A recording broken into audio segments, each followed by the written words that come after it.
Hi everybody, welcome and welcome back. My name is Kimiko Sumi, and I wasn't planning on doing another video today, but right now I have to discuss something about my religion as a practitioner of Nichiren Buddhism. If you're an SGI member or a Nichiren Daishonin Buddhism follower, Nichiren follower, I want to discuss something that I read, because I've been keeping up with Shakyamuni Buddha for a lot of years now. I have taken it upon myself to really research about Shakyamuni Buddha and the different stories about different people who helped to propagate Nichiren Buddhism and who helped to bring about Buddhism. Okay, so Shakyamuni Buddha, Siddhartha Gautama, it said that he was being persecuted, like Nichiren Daishonin was too. Absolutely, he was too. But Shakyamuni Buddha was constantly being harassed, constantly attacked, okay? They say that it was a thing called Mara, or even his cousin Devadatta, that just would not leave him alone.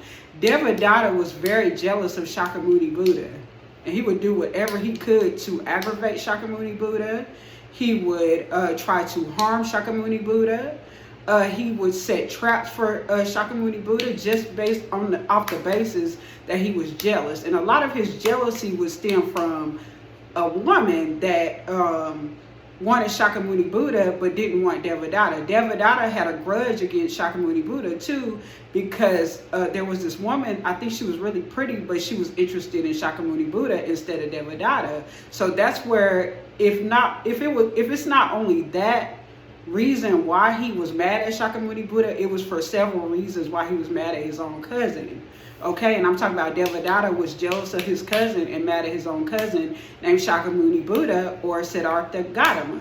Okay, so Devadatta, he actually would do stuff like he dropped a boulder on Shakyamuni Buddha's foot from up on some rocks or something like that, I believe. And he would set traps in Shakyamuni Buddha's way. Now, I have also heard about people like Queen Kokalika or something like that that also had an issue with Shakyamuni Buddha. Actually, as a matter of fact, I've heard kind of that there were people who would persecute Shakyamuni Buddha, and they would purposely do things to get on his nerves and to upset him and to get him out of his element as a Buddhist who was centered, who we all know are known. We all know that Shakyamuni Buddha, or Siddhartha Gautama, was peaceful. He spoke about enlightenment. He wanted to bring other people into enlightenment. So there were people who didn't like that. They didn't want him to, teach the world, or those who were suffering, the correct teaching of Buddhism. So there's one scenario or one story about what I heard. I'm not sure if this is true, but I think the correct story is that Shakyamuni Buddha was persecuted so much that they would close off the town if he tried to walk in the town. Like, they were doing stuff to sabotage him, to detour him, to aggravate him, to make him feel ostracized, to make him feel like that he was, just different things to try to discourage him from spreading Buddhism, okay? So they would do things like petty things like block off the streets and stuff. And I'm finding that interesting because that's a lot like what I have to go through, kind of like Nichiren Daishonin too, who was a Buddha of the latter day of the law, and he is the one who actualized Nichiren Buddhism. Okay, so that's how we became practitioners of Nichiren Buddhism, along with Buddhism itself, from Shakyamuni Buddha, Siddhartha Gautama.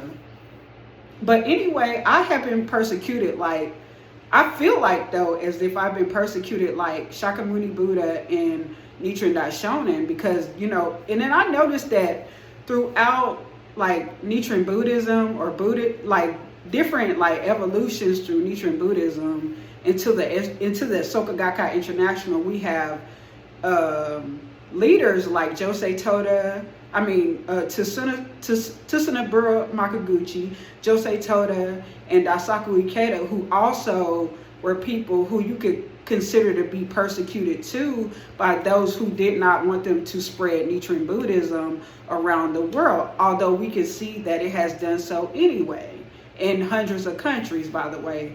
SOKA GAKKAI International is worldwide known, and Nichiren Buddhism is worldwide known. As a matter of fact, most people in Japan right now practice Nichiren Buddhism, I believe, in particular.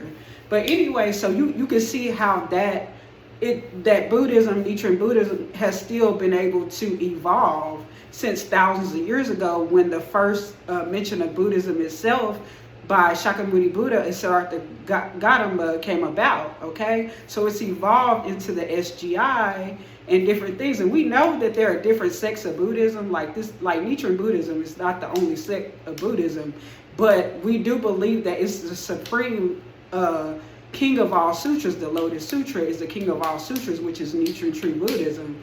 But anyway, so I feel like I've been persecuted, but there have also been other members too. And right here in this day and time who get persecuted. They get the runaround from jobs, relationships. People are always trying to, just detour them and to try to obstruct their practice, to try to make them think, as a psychological tactic, to make them think that it's their practice that's derailing them, but it's really not. These are people who are jealous of Nichiren Buddhism, people who practice Nichiren Buddhism. They see the light within us. Even if we may not have a lot of money, they see the light within us, and they may even get jealous, like they did when they persecuted Shakyamuni Buddha and Nichiren Daishonin and the different presidents of the SGI. And they're doing it to me because I'm really strong in my practice, and I refuse to give up. Okay? I practice strong. I really, really studied the teachings of Nichiren Daishonin. Okay? Like, there's been times when I first started to get into the story about Siddhartha Gautama and Shakyamuni Buddha, I heard his names all throughout my life, being that I'm a fortune baby, but I didn't really start to really get the spark of wanting to learn about Shakyamuni Buddha himself until I was like in LA. And then I was also hearing other people talk about him, but I didn't connect it like I do now, the enlightened one. So I used to do different things, like go to the gym in downtown LA, and I would like listen to videos about Shakyamuni Buddha or Siddhartha Gautama's story, and I became very interested because I could see so many different similarities between his life and my life. His life, Nichiren Daishonin's life, the three different presidents of the SOKA GAKKAI, Japanese presidents of the SOKA GAKKAI, which we all know are Tsuneburo Makiguchi, Josei Toda, and Daisuki Ikeda, who have been persecuted, and they all have similar stories like Nichiren Daishonin and Siddhartha Gautama or Shakyamuni Buddha himself, and I do too. That's probably why I have such a big mission in this world, because it could potentially help so many people, or at least bring more people to the realization of Buddhism, even though a lot of people know it and it's widespread, but there's still a lot of people who don't, okay? And it's a life-saving practice, okay? Because I was able to, because like they said in the movie, like Vanessa Bell Calloway told Tina Turner in the movie, or Vanessa Bell Calloway told Angela Bassett as Tina Turner in the movie, What's Love Got to Do With It, when she introduced her to Nichiren Buddhism. Vanessa Bell Calloway told Tina Turner, and I always think about this, how she tells Tina Turner that she could change anything because this practice is like looking in life's mirror. When you practice Nichiren Daishonin, you could change anything. When you look in the mirror, you can see yourself correctly, and you can change anything. And I've become way more self-aware than I've ever had in this lifetime. And I think a lot of people might get mad at me, but they see actual proof, and they can't deter me away from this practice, because I have a lot of enemies, y'all. They don't like, they hate when my mother practicing, they hate when a lot of people, they persecute people in general who practice Nichiren Buddhism anyway. We go through a lot of great sufferings, but this is about our karma cleansing. And it doesn't mean just because we have tough karma or difficult karma or heavy karma, that doesn't necessarily mean that it's bad. It could be transformative. It could be hard for a bigger picture. And that's why I have a lot of different things, detours and stuff like that, to discourage me. But it's also they don't realize that they're my Shoten Zenjus, people who are trying to put roadblocks in my plans or stop me metaphorically like they did Shakyamuni Buddha from entering the towns. They don't realize when they're putting roadblocks in my plans, all it's doing is helping me show actual proof in our religion, which is to show that I can overcome anything. You can overcome anything as long as you practice Nichiren Buddhism, as long as you're faithful and dedicated to your practice. Excuse me, y'all, because I'm kind of, but as long as you're dedicated to your practice and you practice with the correct teachings, with the right intentions, your dreams, your goals, your prayers will not go unanswered. You have to practice Nichiren Buddhism in its totality, faith, practice, and study, okay? And you have to actually, you have to shakabuku. I'm not that great at shakabuku people offline because I'm hesitant with people offline. But online, I'm more expressive about my religion because it's about a safety thing. Because I do have mental illness, okay? So I kind of have paranoia, but I have transformative karma. I have a lot of transformative karma.